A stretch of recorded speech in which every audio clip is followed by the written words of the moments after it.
Welcome to Yaarana MRC. इस video में हम इस वीडियो से स्टार्ट करने वाले हैं आपको ग्राफिक्स के बारे में स्टार्ट करने वाले ग्राफिक्स जो हमारे सिलेबस में है। ग्राफिक्स ये 12th यानी कि हमारे मान लीजिए तो हमारे इंजीनियरिंग में नए इंक्लूडेड, यानी कि इससे पहले आप लोग ग्राफिक्स के बारे में नहीं पढ़ना था। इंजीनियरिंग यानी कि पॉलिटेक्निक में सबसे न्यू चीज़ यही लगता है और कम्युनिकेशन स्किल। तो आज हम स्टार्ट करने वाले हैं ग्राफिक्स के बारे में। ग्राफिक्स होता है क्या, कैसे ग्राफिक्स में हमें पढ़ना है, क्या क्या पढ़ना है, कैसे हमें स्टार्ट करना है, और बेसिक चीज़ इसका बहुत इम्पोर्टेंट होता है। तो चलिए स्टार्ट करते हैं। तो ग्राफिक्स का देखेंगे तो जैसे मान लीजिए कि ये कोई कस्टमर है, ये कस्टमर है और ये मालिक है, और ये मैन्युफैक्चर इंजीनियर है। यही बुझिए तो मैन्युफैक्चरिंग का काम करता है इंजीनियर। ये कस्टमर मालिक यानी कि हेड, ये इंजीनियर।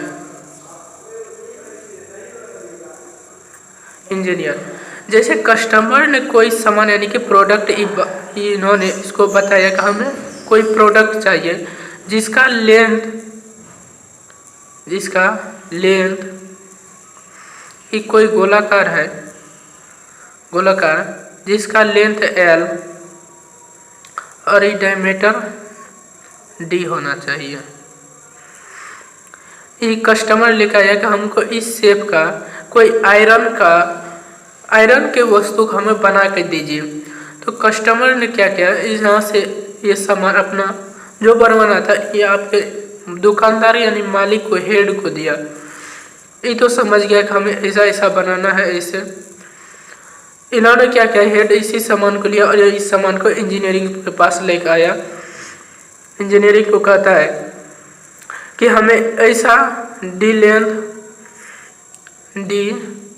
डायमीटर और L लेंथ का हमें प्रोडक्ट बना कर दो।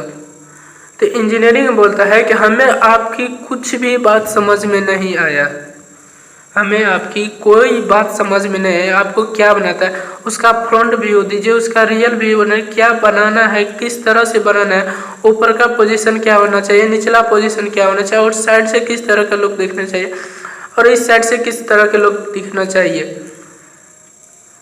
तब इसको समझ में आया कि इसको इस तरह से डायरेक्ट नहीं, इसने क्या किया, इसी को मैन्युफैक्चरिंग करके एक छोटा सा कार्डबोर्ड पेपर निकाला, और इसका फ्रंट व्यू क्या दिखता है। फ्रंट व्यू रियर से देखेंगे तो पीछे से देखेंगे तो किस तरह का दिखेगा। बैकवर्ड यानी कि पीछे से आगे से चारों तरफ से बना कर मैन्युफैक्चरिंग के लिए अब इसे दे दिया। तो अब इंजीनियर बोलता है कि नहीं, अब हमें समझ में चले आया आप क्या कहना चाहते हैं। D डायमीटर सब मेजरमेंट करके इसे दे दिया। तो इसी तरह हमें ग्राफिक्स में, इंजीनियरिंग में जो ग्राफिक्स है उसी को हमें पढ़ना है। तो सबसे इंजीनियरिंग मैकेनिकल वाला तो ग्राफिक्स पूरा 6 सेमेस्टर पढ़ना है। तो आते हैं, देखते हैं कि ग्राफिक्स का डिफिनेशन क्या है, स्केल क्या है, और बेसिक यूनिट क्या है। चलिए वीडियो के स्टार्ट करते हैं। इंजीनियरिंग ग्राफिक्स का डिफिनेशन देता है कि engineering graphics is the language of engineers, यानी कि ये इंजीनियर्स की भाषा है। इन विच एनी ऑब्जेक्ट और एनी थिंग आर रिप्रेजेंट, किसी भी ऑब्जेक्ट को रिप्रेजेंटेज यानी उसे दिखाने के यानी बनवाने के लिए with line pictorial view with the required division on a drawing sheet, यानी किसी ड्राइंग शीट पे हमें उसका व्यू बना कर दीजिए, उसके बाद हम आपको मैन्युफैक्चरिंग करके देंगे। यहाँ पर कोई वस्तु के ले लिया जिसका डायमीटर D और L लेंथ के है। अब आगे देखते स्केल क्या है। अब इससे आगे देखते स्केल है क्या। स्केल वो नहीं, स्केल मेजरमेंट करने वाले ऑब्जेक्ट नहीं है, बल्कि स्केल एक ऐसी वस्तु है कि जो कि मेजरमेंट के डॉट डॉट की तरह से लिखा रहता है उसको हम स्केल कहेंगे, ना कि स्केल मेजरमेंट डिवाइस है। स्केल के डॉट डॉट से अब कोई जरूरी है कि सीधे स्केल हो, इस तरह से टेढ़ा भी हो सकता है जिस तरह से हम प्रेशर को मापते हैं। तो इस लाइन क्या होता है, थोड़ा सा इधर आता है, यहाँ पे कोई ऑब्जेक्ट को लगाएंगे तो इसका प्रेशर यहाँ से क्या उठ के यहाँ आ जाएगा, हमें पता चलेगा रेटिंग इतना। कोई जो स्केल इस डॉट डॉट को भी कहेंगे स्केल। अब ये स्केल का डेफिनेशन देखते हैं। Scale are the measurings marked on a measuring instrument, यानी कि मापने वाला इंस्ट्रूमेंट है, with gives the reading of physical quantity like length pressure etc। या किसी भी लेंथ यानी कि लंबाई को इसी को मापना है तो इसके ऊपर इसको रख देंगे और इसके दोनों के बीच की दूरी हमें देखना है। इसमें जो डॉट डॉट की लाइन है उसको हम देखेंगे तो उसको क्या कहेंगे स्केल। प्रेशर में जैसे यहाँ पर कोई प्रेशर है तो इसके अंदर जो प्रेशर है इसको एयर को धकेलेगा और ये क्या होगा इधर मीटर शो करेगा, तो जितना होगा उतना प्रेशर हो गया। अब इससे आगे देखते हैं, इससे आगे हम ये देखते हैं कि रिप्रेजेंटेटिव फ्रैक्शन। रिप्रेजेंटेटिव फ्रैक्शन क्या होता है, किसी को रिप्रेजेंटेटिव, जैसे मान लीजिए कि आपको कोई बहुत बड़ा बिल्डिंग है, ये बहुत बड़ा इसमें बिल्डिंग बना हुआ है, इसमें बिल्डिंग बना हुआ है और बोलेगा कि इसका आपको नक्शा बनाकर हमें इस छोटे से कार्डबोर्ड पे दीजिए तो आप इतना बड़ा बिल्डिंग को तो इसको नहीं बना सकते। तो इसको क्या करेंगे, इसके डायमीटर जो होगा तो इसको हम कम कर देंगे। ये यदि फीट में होगा तो इसे हम सेंटीमीटर में यदि लिखेंगे तो इसमें अट जाएगा। तो इसका क्या क्या हम डायमीटर को चेंज किए हैं। जैसे आप मान लीजिए कोई घड़ी इतना छोटा घड़ी रहता है, उसमें छोटा छोटा पार्ट्स पुर्जा लगाता है, ये यदि हम इस पे बना के दें तो उसको कुछ समझ में आएगा नहीं। तो इसको क्या करें, इसके डायमीटर को हल्का सा बढ़ा देंगे। ये यदि mm में होगा तो इसको सेंटीमीटर में कर देंगे तो हमारा कार्डबोर्ड पे चलेगा और वो आसानी से इस प्रोडक्ट को बना लेगा। तो कुछ ऐसे प्रोडक्ट होते हैं जिसका प्रोजेक्टर और पेपर पे हम उसका सेम टू सेम फिगर बना सकते हैं, इसी को रिप्रेजेंटेटिव फ्रैक्शन कहते हैं। आइए देखते हैं, कहते हैं representative fraction, it is representative as RF, represent RF, इसी को क्या करते हैं RF से रिप्रेजेंट करते हैं। It's indicates why what value the unit division on the map will represent the value of actual distance, यानी कि जो मैप में आप लोग देखेंगे, जैसे मान लेते हैं यहाँ पर दिल्ली है, यहाँ पर पटना दिल्ली के रियल में यदि सड़क मार्ग से जाइए तो 1200 किलोमीटर है। लेकिन हमें आप इसी को यदि इंडिया के मैप में देखिएगा तो इतना बड़ा मैप में दिया होगा तो उसमें नीचे में कुछ लाइनिंग रहता है, लाइनिंग 1 सेंटी बराबर 400 किलोमीटर 300 किलोमीटर, इस तरह जिस तरह से मैप बनाए रहते हैं उसी तरह से देते। पटना और दिल्ली के बीच की दूरी कितना 1200 किलोमीटर। तो इसे क्या एक्चुअल डिस्टेंस और मैप का डिस्टेंस देखिए। रिप्रेजेंटेटिव फ्रैक्शन मैप में जब इसको देखिएगा तो मैप में 3 सेंटीमीटर मात्र होता है, यहाँ से यहाँ 3 सेंटीमीटर, तो अगर 3 सेंटीमीटर रिप्रेजेंटेड बाय 1200 किलोमीटर, तो 1 सेंटीमीटर में क्या होगा 1200 बटा 3 बराबर 400 किलोमीटर। क्या होगा 400 किलोमीटर 1 सेंटीमीटर की दूरी क्या होगी। यहाँ से यदि मैपिंग में हम इसे देखेंगे तो 1 सेंटीमीटर में हमें क्या दिखना पड़ेगा, 1 सेंटीमीटर को मेजरिंग करना पड़ेगा 400 किलोमीटर का। इसका हमें रिप्रेजेंटेटिव फ्रैक्शन कैसे निकालेंगे, आइए देखते हैं। रिप्रेजेंटेटिव फ्रैक्शन का फॉर्मूला कहता है रिप्रेजेंटेटिव फ्रैक्शन कि मैप में कितना डिस्टेंस है, mapping distance 1 centimetre but actual में कितना होगा 400 किलोमीटर। इसको देखिएगा सेंटीमीटर को मीटर में चेंज करिएगा तो किलोमीटर को सेंटीमीटर में चेंज कीजिए तो 1 सेंटीमीटर बटे 400 गुना 10 के power 5 centimetre. Centimetre centimetre cut गया तो क्या होगा, तो 1 बटे 4 गुना 10 के पावर 7। क्या हुआ, रिप्रेजेंटेटिव फ्रैक्शन। आइए देखते हैं इसे। कहता है mathematically it is represented as ratio of length and map to the actual length. Representative fraction में लेंथ ऑफ मैप का जो लेंथ है बट एक्चुअल लेंथ, एक्चुअल में जो लेंथ है वो यहाँ पर आप देख सकते हैं। यहाँ पर आप देख सकते हैं रिप्रेजेंटेटिव फ्रैक्शन बराबर length of scale but maximum length. Scale से निकालेंगे तब जैसे रिप्रेजेंटेटिव, जैसे आपको एरिया दिया रहेगा तो उसमें स्क्वायर अब कहेगा 500 स्क्वायर फीट, तो स्क्वायर फीट को इसमें निकालेंगे तो स्क्वायर का तो कुछ कैलकुलेशन है नहीं, इसीलिए हम क्या करेंगे, रूट लाना पड़ेगा। रूट रिप्रेजेंटेटिव फ्रैक्शन बराबर area on map but maximum area. अब किसी भी चीज़ का वॉल्यूम दिया हुआ है, किसी भी चीज़ का, किसी सिलेंडर में आपको वॉल्यूम दिया हुआ है तो उसका कहेगा रिप्रेजेंटेटिव फ्रैक्शन निकाले तो आप नहीं निकाल पाएंगे, तो उसके लिए हमें क्यूब रूट लाना पड़ेगा। क्यूब रूट बराबर वॉल्यूम ऑन मैप, मैप में जितना वॉल्यूम दिया होगा और मैक्सिमम वैल्यू, मैक्सिमम कितना हो सकता है रियल, यानी मैक्सिमम वैल्यू यानी रियल में कितना है दोनों के।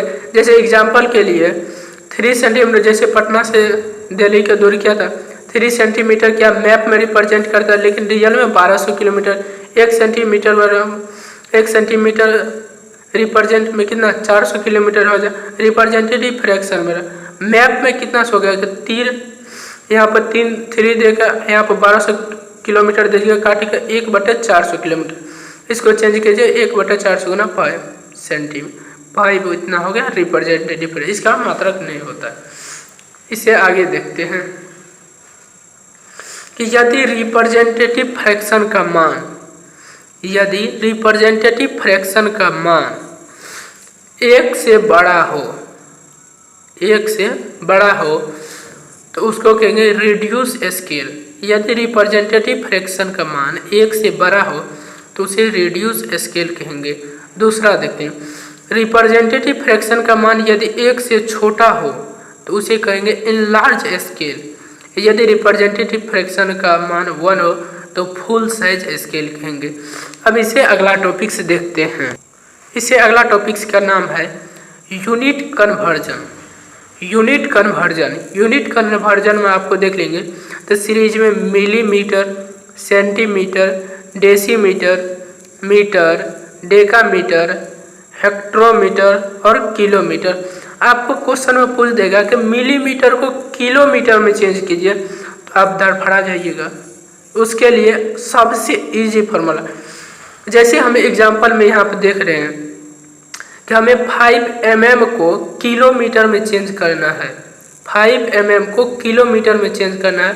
इसके लिए हमें कुछ नहीं करना है, 5 को ऊपर रखेंगे, मिलीमीटर दिया, mm मतलब मिलीमीटर, मिलीमीटर को हमको किलोमीटर में चेंज करना, यानी ऊपर से नीचे आएंगे, ऊपर से नीचे आएंगे तो इसके क्या कहेंगे, 5 को ऊपर में रखेंगे और नीचे में 1 दे देंगे और देखेंगे कितना नीचे जा रहा है। जैसे मिलीमीटर को सेंटीमीटर में आए, सेंटीमीटर के बाद डेसी में आना पड़ेगा, डेसी के बाद मीटर में, मीटर के बाद डेकामीटर में, उसका हेक्टोमीटर में और किलोमीटर में।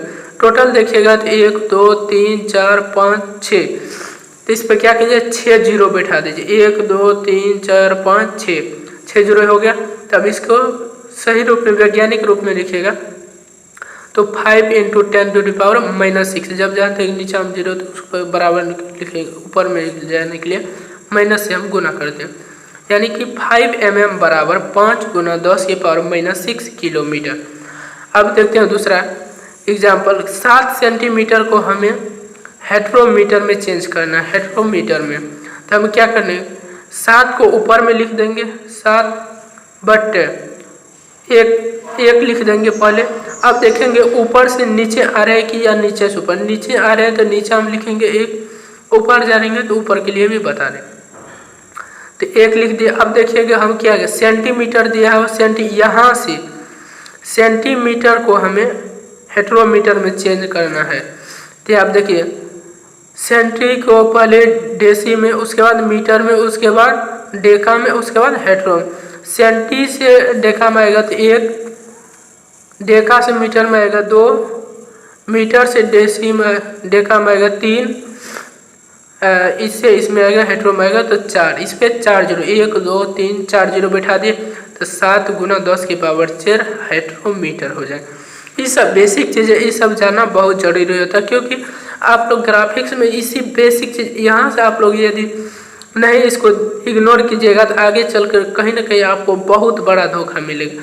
अब देखिएगा हम ये तो मिलीमीटर को हम किलोमीटर में चेंज करें, हम किलोमीटर को हमको कहेगा मिलीमीटर में चेंज करके दीजिए। तो इसके लिए हम नीचे में देख रहे हैं कि हम देख रहे हैं जैसे एग्जांपल में दिया हो 8 किलोमीटर बराबर डैश mm, यानी कि 8 किलोमीटर बराबर कितना mm होगा। तो हम क्या करें, नीचे से ऊपर जा रहे हैं तो क्या करेंगे, ऊपर में गुना करेंगे, ऊपर से नीचे आएंगे तो नीचा में गुना करेंगे।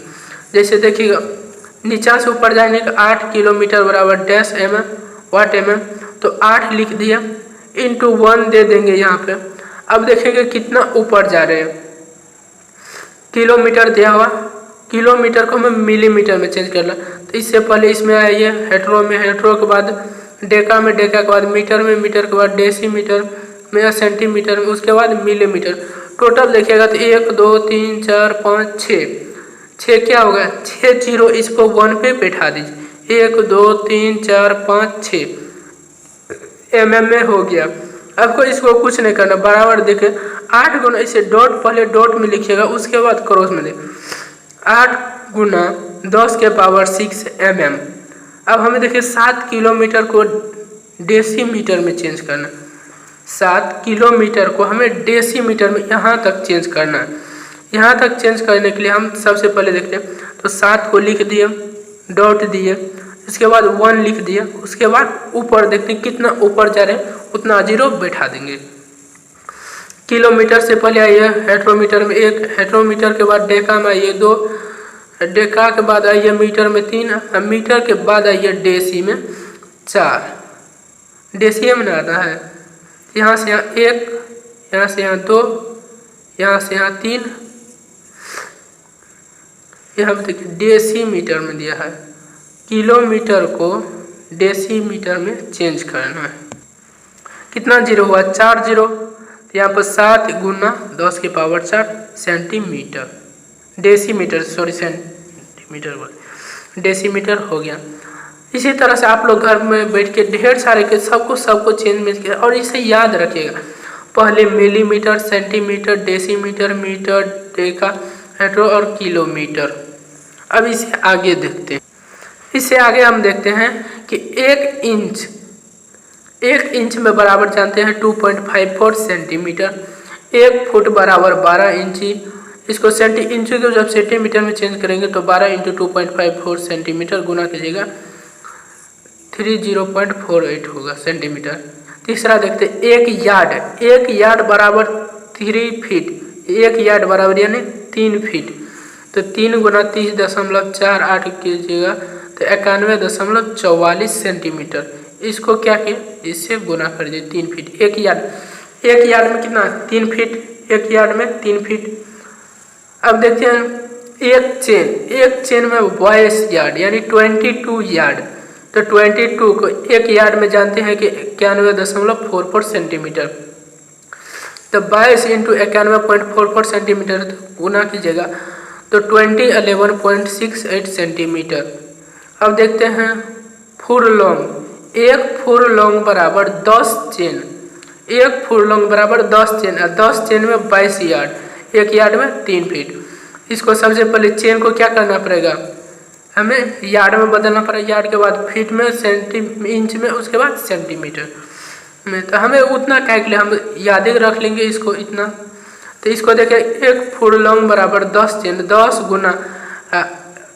गुना इतना क्या 22 यार्ड 1 चेन में, तो चेन 22 इसमें गुना कीजिए, 10 गुना 22 गुना 1 यार्ड में जानते हैं कि 11.44 सेंटीमीटर, गुना कीजिएगा तो 2011 6.8 सेंटीमीटर होगा।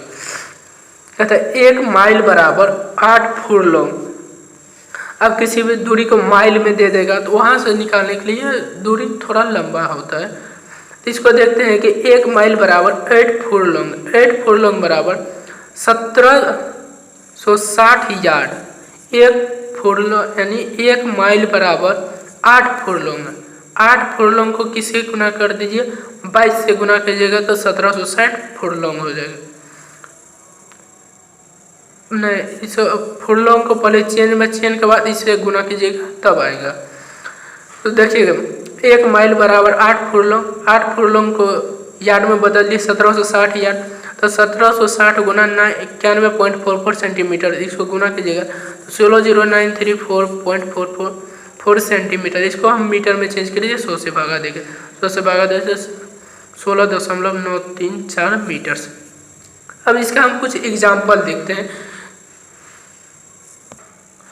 इसका एग्जाम्पल हम देख रहे हैं कि हमें जैसे कोई 5 यार्ड को हमें सेंटीमीटर में चेंज करना है, 5 यार्ड को हमें सेंटीमीटर में चेंज करना पड़ेगा।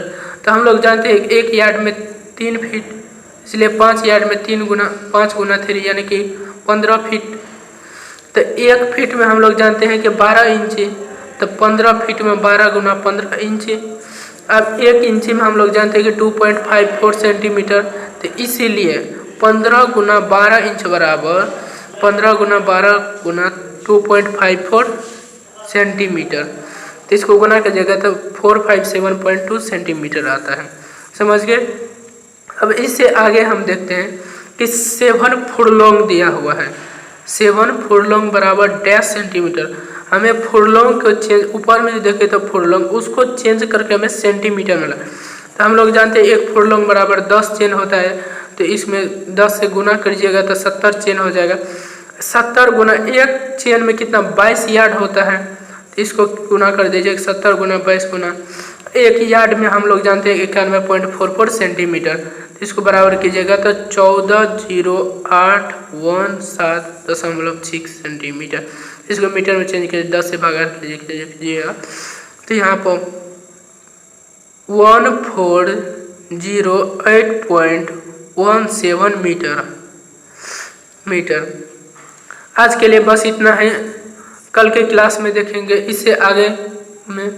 और तब तक के लिए धन्यवाद। यदि हमारे चैनल पर पहली बार आए हैं तो वीडियो अच्छा लगा हो तो सबसे पहले लाइक कीजिए, उसके बाद हमारे चैनल को सब्सक्राइब करके बेल आइकन को ऑल प्रेस कर लीजिएगा, 1 नंबर में ऑल प्रेस करके। यदि आप हमारे टेलीग्राम ग्रुप से जुड़ना चाहते हैं तो डिस्क्रिप्शन में हम लिंक दे देंगे, वहाँ से जुड़ जाइएगा, ताकि बहुत सारे PDF वहाँ पर अवेलेबल होता है कि कोई भी नया जानकारी, आज क्लास खुला रहेगा नहीं रहेगा बंद रहेगा, ढेर सारी जानकारी का वहीं PDF में टेलीग्राम ग्रुप में, क्योंकि हम YouTube पे ये सब जानकारी नहीं दे सकते। ढेर सारे PDF भी उस ग्रुप में हम डाल देंगे कि जो कि सिलेबस के बारे में है, कि हमें क्या सब पढ़ना है सेशन के बारे में। और इस पेज के यदि आप लोग PDF लेना चाहते हैं तो उसी टेलीग्राम ग्रुप में हम लोग भेज देंगे। तब तक के लिए धन्यवाद, बने रहिए ज्ञाराना MRC के साथ। Thank you.